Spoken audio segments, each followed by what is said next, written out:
ह्याच्या अगोदरचे जे आमचे राज्यकर्ते जे होते का ते आमचेच होते, पण त्यांनी आम्हाला कळू दिलं नाही की आम्ही उच्च आहेत, आम्ही क्षत्रिय आहेत असं म्हणून त्यानं त्या आरक्षणाचा लाभ घेऊ दिला नाही. त्या आरक्षणाचा लाभ घेऊ दिला नाही त्यानं. पवार साहेबांचं काय बोललं होतं तुम्ही? याच्यामध्ये सर कसं आहे, आमचं 16% आरक्षण ओबीसीमध्ये आहे आमच्या हक्काचं.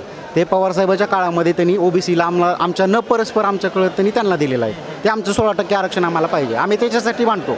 तुमचं आम्हाला नको, आमचं तुम्हाला सोडणार नाहीत आम्ही. आमचं 16% आरक्षण आम्हाला पाहिजे, एवढीच आमची सरकारकडे मागणी आहे. आणि फडणवीस साहेबांना आम्ही सांगतो, नम्रतेनं सांगतो, एवढं समाज जेवढा आलेला आहे त्याच्यामध्ये कुठेही तुम्हाला कुठं गालबोट लागलेला दिसणार नाही. आम्ही बीड जिल्ह्यातील आम्हाला ऊसतोडी कामगार बीड जिल्हा घोषित केलेला आहे. शरद पवारांनी, अजित पवारांनी त्यांनी दिलं नाही. त्यांचं त्यांनी वाटोळ केलं आहे पूर्ण मराठा समाजाचं त्यांनी. आणि देवेंद्र फडणवीसनी वाटोळ चाललं आहे आमचं. कशामुळं आम्ही एक बीड जिल्हा गरीब माणसाचा बीड जिल्हा असताना, गरीब जिल्हा एकदम बीड जिल्हा हे ऊसतोडी कामगार आमचा जर आम्ही ऊस तोडला नाही, आम्ही जर ऊस तोडला नाही त्यांना ऊस तोडला माणसं भेटणार नाहीत. पश्चिम महाराष्ट्र सुधारित जिल्हा आहे आमचे. मराठा 8 जिल्हे, 8 जिल्ह्यामध्ये आम्ही गरीब सगळे मराठे आणि पूर्ण इतर जाती बी ते आमच्यासोबत आहेत. परंतु का शरद पवारांनी आमचा पूर्ण खेळ केला आहे. आम्हाला देवेंद्र फडणवीस हात जोडून विनंती आहे, फक्त आम्हाला ॲडमिशन त्यांनी फक्त आरक्षण द्यावा, आमच्या पाटलाला मान द्यावा.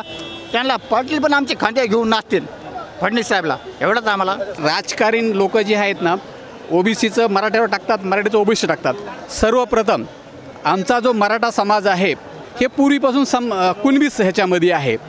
आता कुणबी जात जी आहे ना, जो शेतकरी कष्ट म्हणजे शेती करतो त्यालाच आपण कुणबी म्हणतो. पहिल्यापासून तोच प्रथा आहे, बरोबर आहे.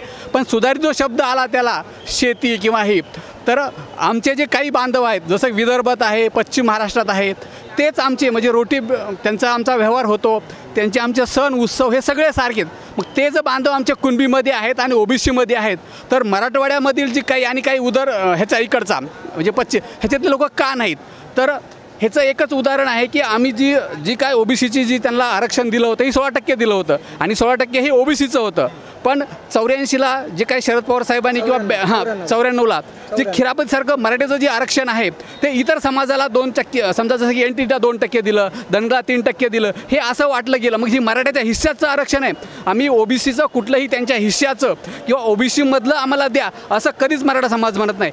जे आमच्या हक्काचं आहे, जी संविधानानं आम्हाला दिलेलं आहे, जे संविधानामध्ये तरतूद आहे किंवा बसतं आहे, बाबासाहेबांनी दिलेलं आहे. फक्त आमच्यात काय झालं की पंजाबराव देशमुख असताना ज्यावेळेस घ्यायची परिस्थिती त्यावर मराठ्याचे लोक नको म्हणले, आम्हाला मराठाची गरज नाही. आणि त्यावेळेस ठीक होतं, 200-200 एकर 50-50 एकर शेती होत्या, ते संपूर्ण होतं, त्याच्यामध्ये नको म्हणले. उलट त्या मराठ्याचा स्वाभिमान आहे, त्यांनी इतर समाजाला घ्या म्हणले. पण आता परिस्थिती अशी झाली की जी 200 एकर होता किंवा 100 एकर होता तो शेतकरी आता 1 एकरवर, 1.5 एकरवर, 2 एकरवर झाला आहे. शिक्षणाचं असणारं आपल्या टोटल देशामध्ये किंवा राज्यामध्ये हे बाजारकरण झालं आहे. कुठलंही शिक्षण हे स्वस्त राहिलेलं नाही आहे. मग आता जर समजा एका कास्टमध्ये ओबीसीमधला विद्यार्थ्याला समजा 200 रुपये किंवा 1600 रुपये फीस पडते आणि तीच ओपनवाला आहे त्याला जवळपास 1,80,85,000 फीस पडते. त्याच्यानंतर अभ्यासामध्ये कुठलेही आमचे मराठा समाज कमी नाहीत.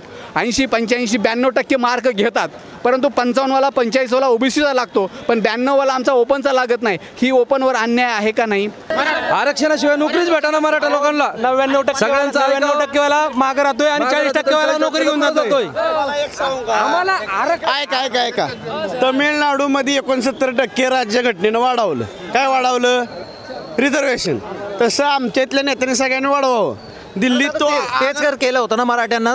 किती 12% की 16% फडणवीसांनी दिलं होतं ना. टिकलं नाही. कोणामुळे टिकलं नाही? कोर्टात गेलं होतं केस. कोणीच त्याला डिफाईन करायला चांगलं माणूस टिकलं त्यांचं आहे, कोर्ट त्यांचं आहे. राज्य तेव्हा कोणाची सरकार होती इकडे? भाजपची सरकार नव्हती, उद्धव ठाकरेंची सरकार. पर त्यांचं आलं की त्यांना कोणी विचारत नाही. त्यांना कोणी विचारत नाही. फडणवीसांना का शिवाय काय करतायत? काय करताय म्हणजे हे कोण आले? सगळे विचारायलाच आलेत. एवढं जर असतं ना, फडणवीसांनी आमचं एवढं बघितलं नसतं अंत. आज आम्ही सगळे मराठी इथं मुंबईमध्ये आलोत. हे फडणवीसांना जर काळजी असेल ना, त्यांनी पाटलापाशी येऊन आरक्षण घोषित करावं, नाही तर याचा अंजमान फडणवीस सरकारला भोगायला लागेल. आम्ही मराठी अशा आहोत. आमची बोली भाषा आहे मराठवाड्यातल्या 8 जिल्ह्यातली बोली भाषा. आयला कोणाला म्हणतो? आयला मित्र आयला, अशी आमची बोली भाषा आहे. आम्ही त्यांना शिवाय दिल्या नाही, आमच्या पाटलांनी त्यांना शिवाय दिले नाहीत. आमची बोली भाषा आहे मराठवाड्यातली. आयला शब्द आमचा बोली भाषा आहे. त्यांना आम्ही शिवाय दिले नाही. त्यांनी जर आम्हाला दिलं, देवेंद्र फडणवीसनी आम्हाला जर आरक्षण दिलं मुख्यमंत्री साहेब आहेत त्यांचा आम्ही आदर करतो. आमचे दादा पण आमचे मनोहर दादा पण त्यांचा आदर करते. एखादा शब्द चुकून गेला असेल, आमची भाषा आहे मराठवाड्यातली, फक्त आईला ती बोली भाषा आहे, काहीच विषय नाही. त्यांना खांद्या घेऊन नाचू. त्यांना एक संधी, चांगली संधी, शेवट संधी आहे त्यांना. त्यांनी आरक्षण द्यावा, सोने करा.